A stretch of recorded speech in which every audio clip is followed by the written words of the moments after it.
So now it's completely coding. I'm going to do a coding with whatever code I have run now. I'm not going to do any kind of copy paste. I'm going to do actual coding from scratch. Okay, so I love to code generally. That's my strength actually. And so, firstly, you might get a question. I was just running this code in the Google Collaborator, so you can tell what actually this line will do. I'll tell you. So, I'm using Google Colab here. Okay, so I'll use actually a package called Google dot. You can see this. It's just gonna type this guy Google dot Colab. Okay, and this you can write Google dot Colab. Yeah, you can just see that. So you'll get a hint there. And from this Google.colab, you can import Drive. So you can see here and type here Drive and run this. So let me tell you what exactly is Drive. So just see this. I'm demonstrating it detailedly. So what is Drive is actually an object that refers to internally Google package. Okay. So this is actually in a Google. This is a Google package, and this drive is an object refers to drive.python. Okay, so that is what we are doing here. So I will insert one more shell here. Okay, what I do is I'll write drive dot. Okay, so everyone will have this question.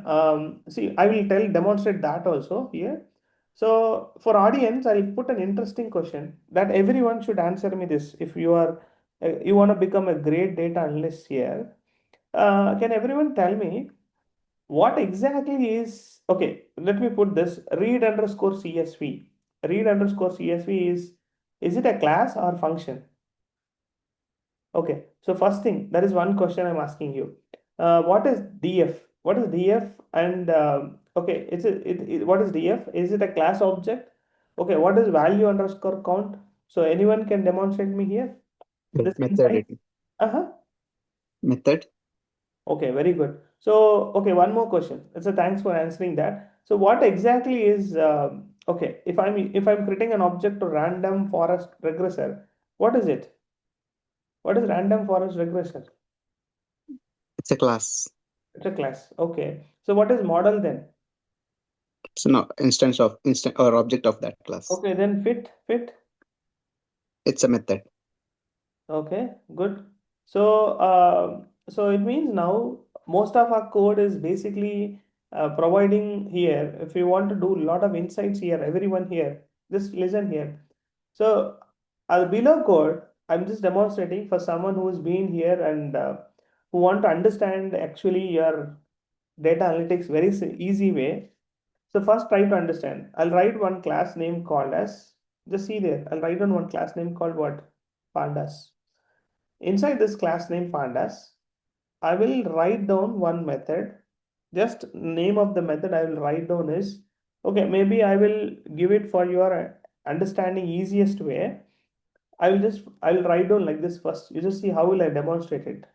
Okay, first write down one function, def. Name of the function is pandas. Okay, and this function will take a name of a file. So I'm writing the code easily. Okay. So what I'm going to do is I'm going to do the internal implementation of this pandas code. So someone who wants to say, I want to be crazy enough to know a lot of things here, I'm going to demonstrate and then demonstrate the internal coding here. So what is the internal coding of the pandas? I'm going to show you now. Okay, you can just be with me to understand. I'm writing a def pandas is a function name. Okay, this function, if anyone wants to call, let's say I'll print here name of the file. Suppose if I pass any file, it will print that. Correct. So let me run this code and then let me insert one more. Let me call this function. If I call this function and pass here venkatesh.csv file, okay, let's say I'll pass like the CSV file, it will print that CSV file, venkatesh.csv file, because it prints that. Correct? You are just trying to call a function and you pass some name of the file. It takes this name of the file as argument and it prints. But this is not we are learning here. We are going to learn something deeper here, guys. So be with us. You're going to smile a lot. So what I'm going to deeper tell you here is we are going to write one class. Okay, so for your understanding, the class name is called as data frame. Let's say data frames. So this class data frames will be having a method called underscore underscore init. So someone who was beginner, yeah, if you are beginner, you can, what is init is a method actually, method name. So this method will be invoked when you create object. When object is created, okay, this method is invoked. It's invoked, okay. So that's happens here. So inside this method, I can have some self dot file path, and it will take one argument called as, just carefully listen, path. And this self is actually every method will have self variable, and you have to copy this path to self path. And this has one method, another method name called as, let's say you use one method, let's say any method, it'll have some method. Let's say what is a method here, value counts. Okay, I'll write down some method called value counts. Yeah, that will also have self. Okay, so print here is value counts. Okay, then you will have something def, and I'll have one method called head. Okay, and this head will also take one argument called as self, comma, so maybe number. Okay, and there's this print here, print of head, I'll print here. And this method I have to follow the indentation. Sorry, I haven't done proper indentation. So give a proper in one tab.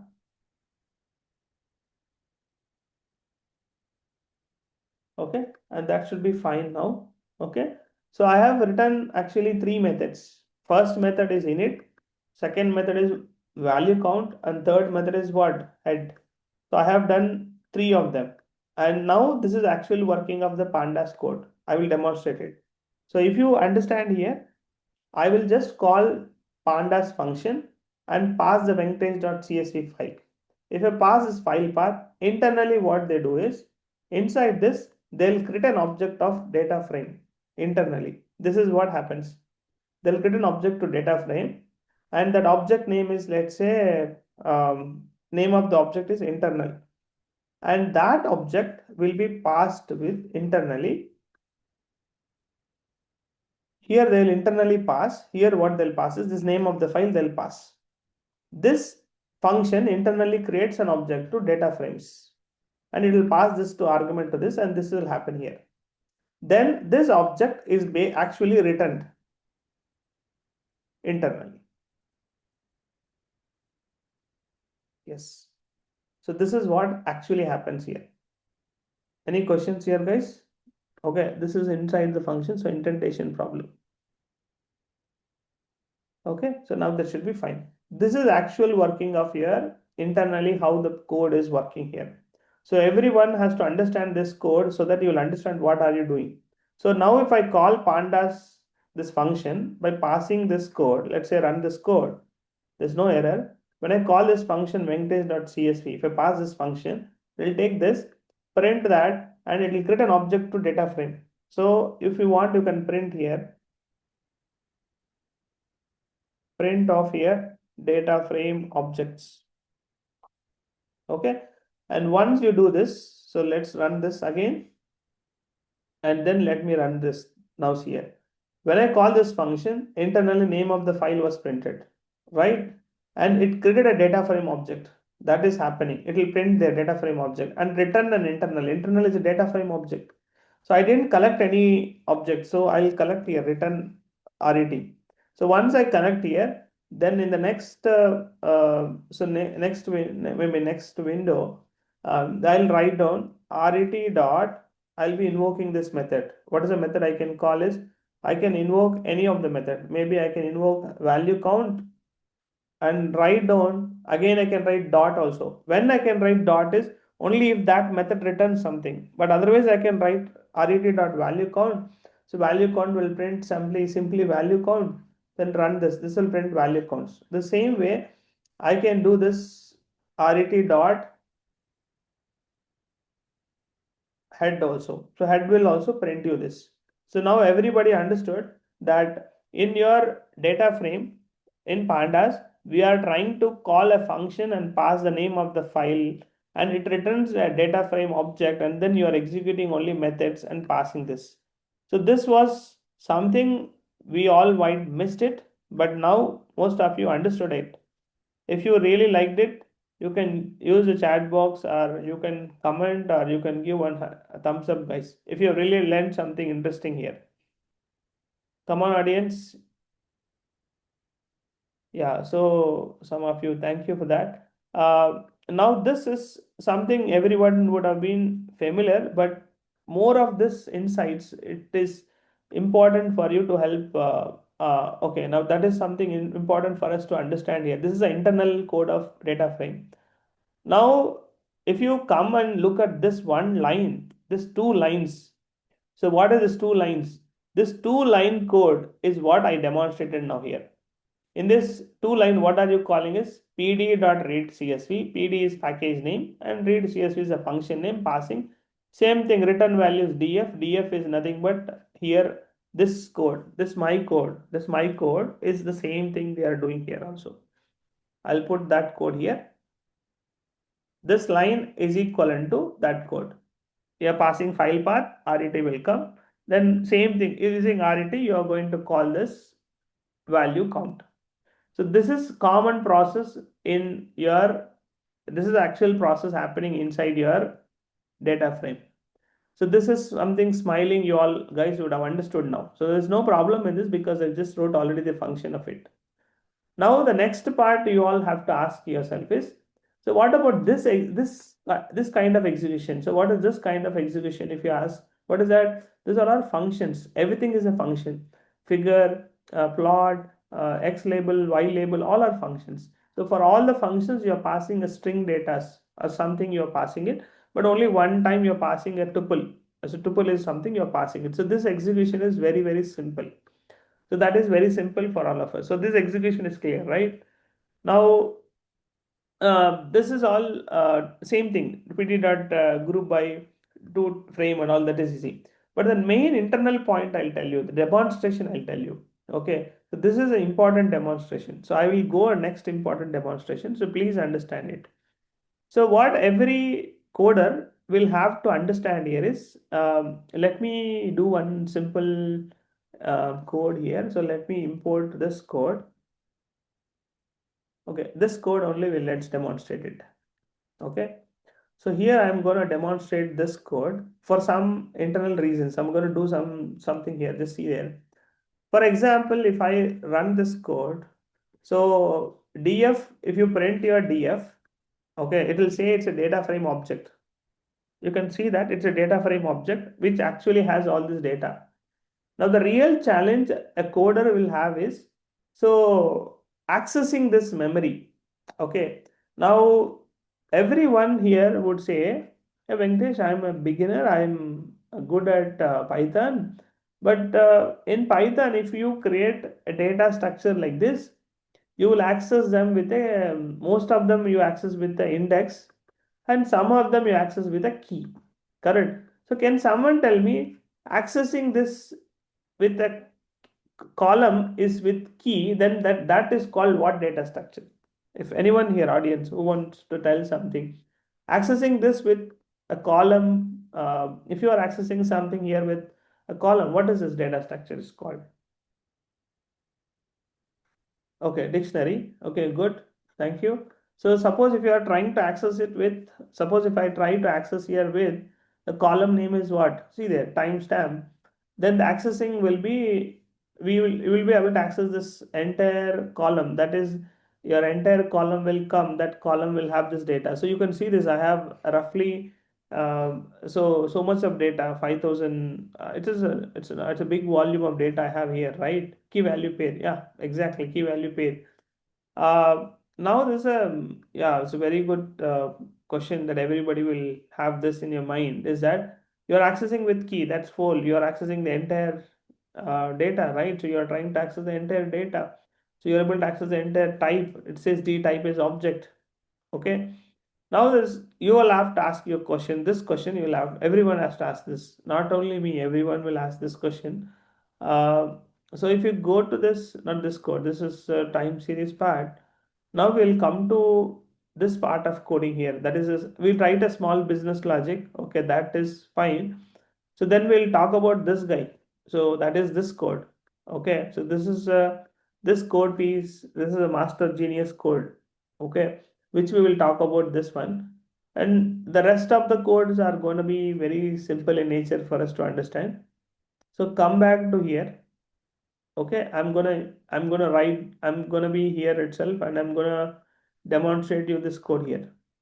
So one more question I want to ask here is this: if you are trying to access a key, okay, the key will get you the entire value, and you can say this entire data is also one more list also. That is possible to transformation. You can do that. There's one more question that everyone has to answer is: suppose I have here one, this is actually a data structure which is having so much of data. I can read some data, and I mean, I can, if this data is so big, I can only copy a specific data to another data set also. We can do that. That is also possible. Okay, but before we talk about that thing, now we will generate the next example. So this one, I'll insert one more code cell here. um, Okay. So if you see here, everyone will say this is easy. Venkatesh, I'm creating an object to random forest, and I'm passing some attributes, and I'm calling two data structures. One is X train and Y train. X train is one data structure, Y train is another data structure. Now the question we all have to get ourselves is that, um, here, so what will be these data structures? Can anyone tell me what will be X train and Y train? Will it be a NumPy data structure or normal data structure? Hello? This one will be NumPy or normal data structure. Hello? Any audience, anyone who has understanding? It will be NumPy. Okay. Why? What is the reason they'll make it as NumPy? What reason? Okay, some of you have given answer. It's a NumPy. But what reason, guys? It will be, what's the reason it's gonna be NumPy? You said correct, but for what reason it's gonna be NumPy? Yes, some of you are giving this answer. Okay. So so this is something every one of us to know this part of it. In your machine learning, we will basically take this NumPy data only in terms of transforming this data numeric only. So because we do encoding part, label encoder also we do. Some of us know that. So but before I talk about this line of code, this is very important. This line of code. So I'm gonna take this code, and here I'm gonna run this code. This is gonna run. There's no problem. So I'm gonna split this into another code. Okay, and I'm gonna take only till this part of code here, and I'm gonna demonstrate it actually this code. What is this code actually going to do for you, for all of us? Okay, so let's take only this part of code.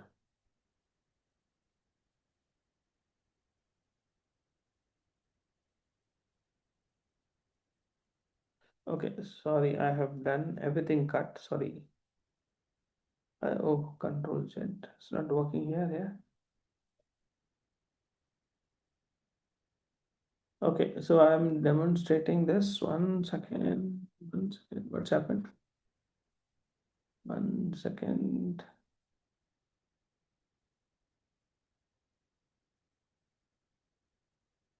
Okay, cool. Oh, my code is gone, guys. Okay, no problem. I think I haven't. Okay, that's my code. Ah, okay, cool. That's there. Okay, now you can do one thing here, and now let's do one thing here. So let's split this code into this code. Till here, we'll take this. You can cut that. Sorry, shit. You cut this guy.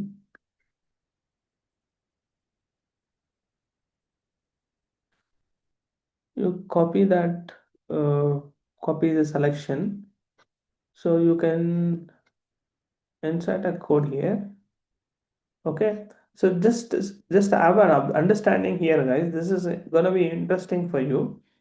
You can understand what exactly is your X train, X test, Y train, Y test. So when you understand that, you will know how to convert. This is all transformation of data only we do. Transformation means we are just changing the data format from one type to another format. That's what we are doing here.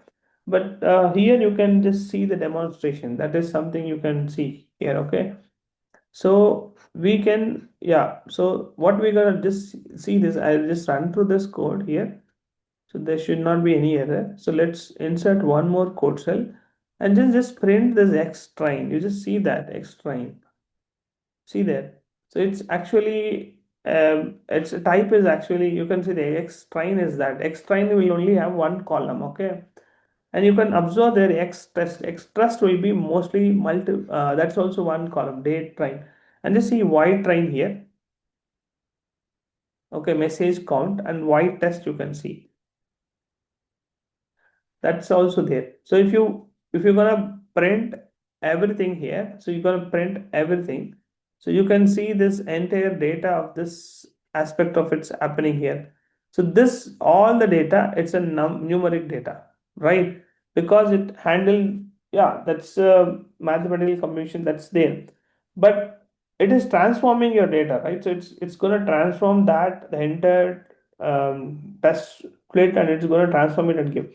So because of that numeric data, you're going to pass that here also. So that is to your random forest will take your numeric data, that is X train and Y train.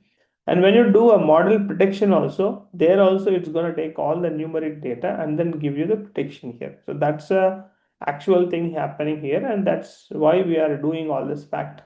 So there is some small business logic we are doing. We are taking the column data and finding the minimum and doing some business logic there. That is okay, fine. That is you're aggregating messages per day. For that, you're writing a small business logic there. So that is something we are doing it, and that is something we understood here. Correct.